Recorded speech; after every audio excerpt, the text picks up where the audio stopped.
Hi everyone. I quit my job as a flight attendant 2 years ago today, and I felt like sharing my little story with you.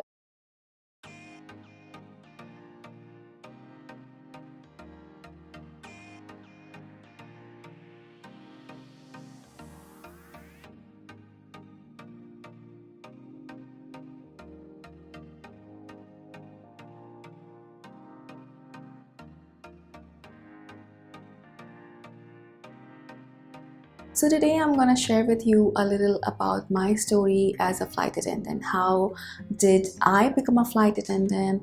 Why did I become a flight attendant? And then as an in-flight manager. So it is gonna be a different video to what I usually post, and it is gonna be a long video. So before you start watching, pause the video, grab yourself a cup of tea, coffee, and get yourself comfortable.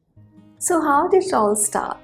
Let me begin by saying that was not my childhood dream as it is for many people out there. Then how and why did I become a flight attendant in the first place? So let me take you back to 2010. After graduating from college in 2009, I wanted to pursue MBA, but my sister back then was already flying for Royal Jordanian.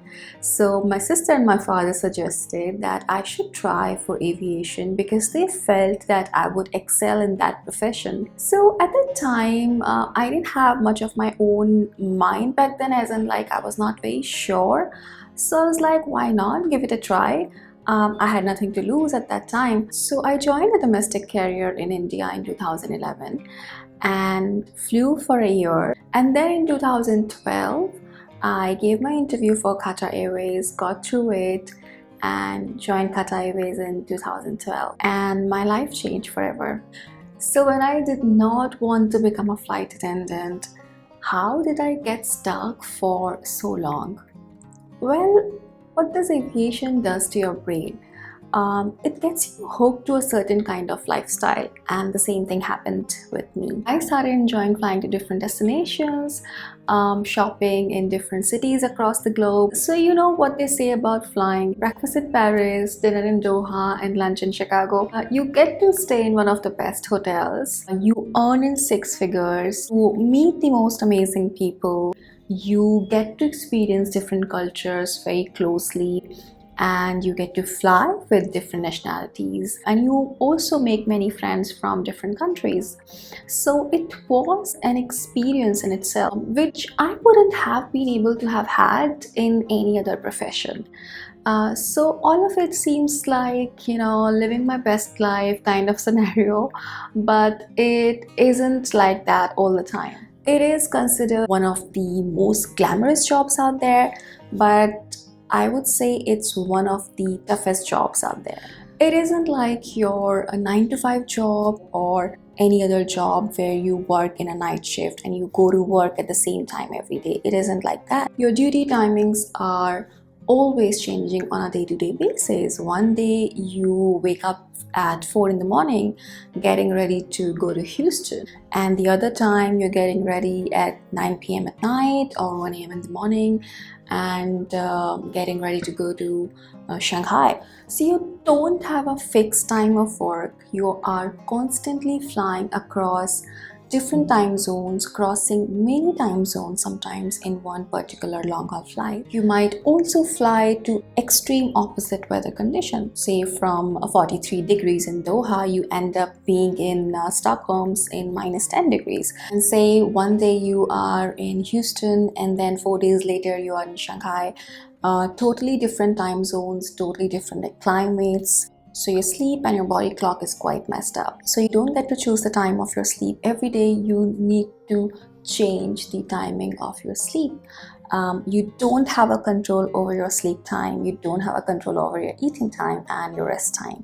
Now imagine being a normal human being. What would it do to your body in the long run? You're gonna be fatigued in the long run, and you will reach to a point of mental and physical exhaustion. And the same thing happened with me. First 4 years were amazing. It just went by like that. I didn't even realize it because in the beginning you're quite excited to see new destinations. You're quite pumped. You're full of energy, excitement. So you don't realize time just flies like that. So as I said in the beginning, first 4 years I didn't even realize it. So of course in the beginning you work in economy cabin and then you get promoted to work in business class as a business class or a first class cabin crew. And then you further get promoted and become an in-flight manager.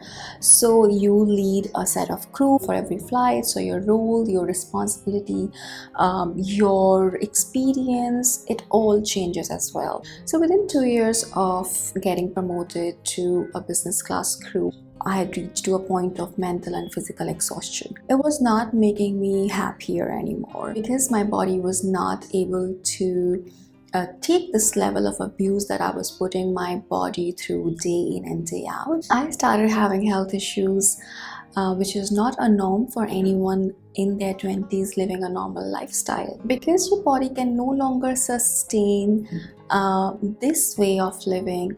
It crosses its threshold and it can't keep on supporting you in it because you don't give your body enough time to recover and rest. Over time it all builds up. So when I approached my 30s, I was desperate to quit.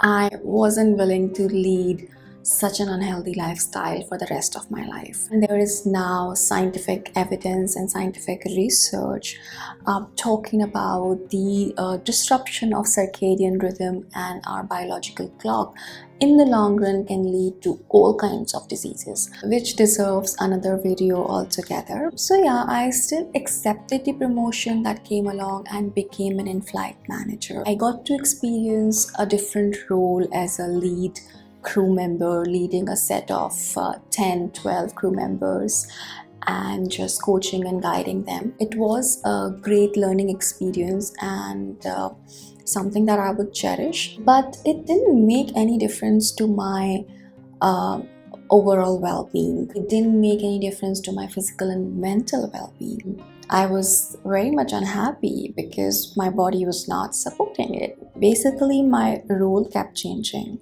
My salary kept increasing over the years, but none of it made me happier anymore. And I very much started feeling that I stopped growing. I felt that I wasn't growing anymore. And that was the moment for me to quit and do something that I can really enjoy for the rest of my life.